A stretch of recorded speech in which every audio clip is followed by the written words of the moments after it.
أعوذ بالله من الشيطان الرجيم. بسم الله الرحمن الرحيم. وقل لعبادي يقولوا التي هي أحسن إن الشيطان ينزغ بينهم إن الشيطان كان للإنسان عدوا مبينا. ربكم أعلم بكم إن يشاء يرحمكم أو إن يشاء يعذبكم وما أرسلناك عليهم وكيلا. صدق اللہ العظیم۔ حمد و ثنائے رب کریم اور درود و سلام بر سید خیر الانام کے بعد وہ بنی اسرائیل کی آیت نمبر 53 اور 54 تلاوت کی گئی ہیں، جو 15ویں پارے کے چھٹے رکوع میں ہے۔ اس سے پہلی آیتوں میں فرمایا گیا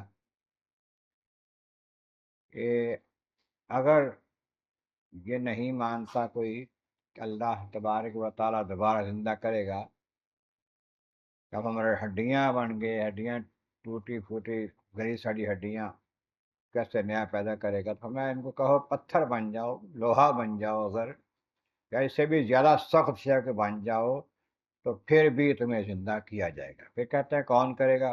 نہ وہ کرے گا جس نے پہلے تمہیں پیدا کیا تھا۔ پھر وہ گردن مروڑتے ہوئے حجت بازی کرتے ہوئے آتے ہیں کہ یہ بتاؤ پھر کب ہوگا؟ یہ مدت ہو گیا، یہ آیا نہیں یہ موقع، میں سمجھو قریب ہی ہے تمہارے، فکر نہ کرو۔ جس دن تمہیں بلایا جائے گا نا، قبروں سے اٹھو گے، پھر اس کی اللہ تعالیٰ کی حمد و ثنا کرتے ہوئے دوڑے چلے آؤ گے میدان محشر میں، اور پھر تم یہ سمجھو گے کہ ہم بہت تھوڑا ہی رہے ہیں دنیا میں بھی اور قبر میں بھی۔ اگلے رکوع میں شروع میں فرمایا کہ اے محبوب میرے بندوں کو کہہ دو، ایمان والوں کو کہہ دو، یقول التی ہی احسن، کہ بات جو کریں بڑی آسن طریقے سے کریں، اچھے طریقے سے کریں۔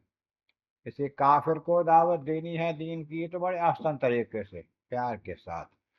کافر نے بدتمیزی کی ہے تو اس کا جواب بھی آسان طریقے سے دینا ہے، اور آپس میں بھی بڑے آسان طریقے سے گفتگو کیا کرو، روڈ گفتگو نہ کیا کریں۔ کیوں؟ اس لیے کہ ان الشیطان ینزغ بینہم، شیطان ان کے درمیان میں فساد ڈالنے کی کوشش کرتا ہے۔ کوئی نہ کوئی چیز ایسی ہو نکلے، کوئی بات ایسی نکلے کہ اس کو فساد کی بنیاد بنایا جائے، اس بات سے بچو۔ کیوں؟ ان شیطان کان للانسان عدوا مبینا، انسان جو ہے یہ یقیناً انسان کا کھلا دشمن ہے۔ تو یہ وہ چاہتا ہے کہ آپس میں گفتگو اس کا کریں گے جس میں لڑائی جھگڑا ہو، فساد ہو۔ پھر فرمایا کہ ربکم عالم بکم، تمہارا رب تمہیں خوب جانتا ہے، تمہارے معاملات سارے جانتا ہے، ابتدائی بھی انتہائی بھی۔ یشاء یرحمکم، اگر وہ چاہے تم پر رحم فرما دے، ایمان کی دولت عطا کر دے، ایمان کے ساتھ دنیا سے لے جائے اور تمہیں جنت عطا کر دے، اور ان یشاء یعذبکم، چاہے تو عذاب دے دے، تو نہ ایمان کی دولت دے تمہیں، کفر پر ہی رہنے دے، تو پھر جہنم میں تمہیں عذاب ہمیشہ کے لیے ملے۔ وما ارسلناک علیہم وکیلا، اے محبوب نبی کریم رحمت عالمین سے فرمایا کہ پیارے محبوب ہم نے آپ کو ان پر کوئی وکیل بنا کے نہیں بھیجا، ذمہ دار بنا کے نہیں بھیجا۔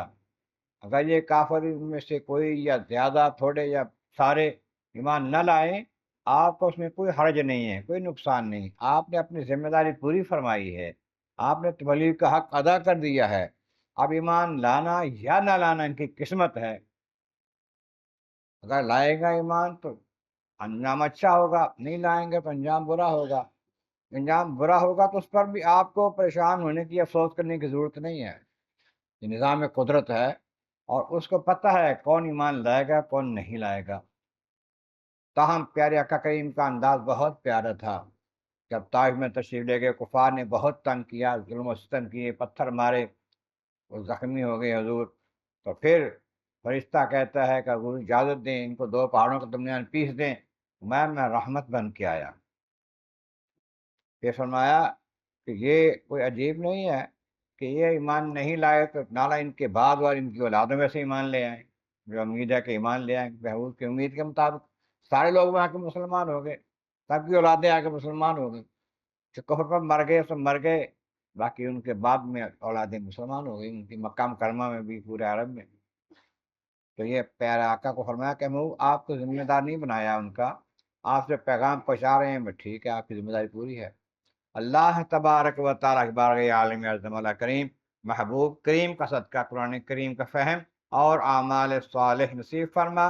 وآخر دعوانا ان الحمد للہ رب العالمین۔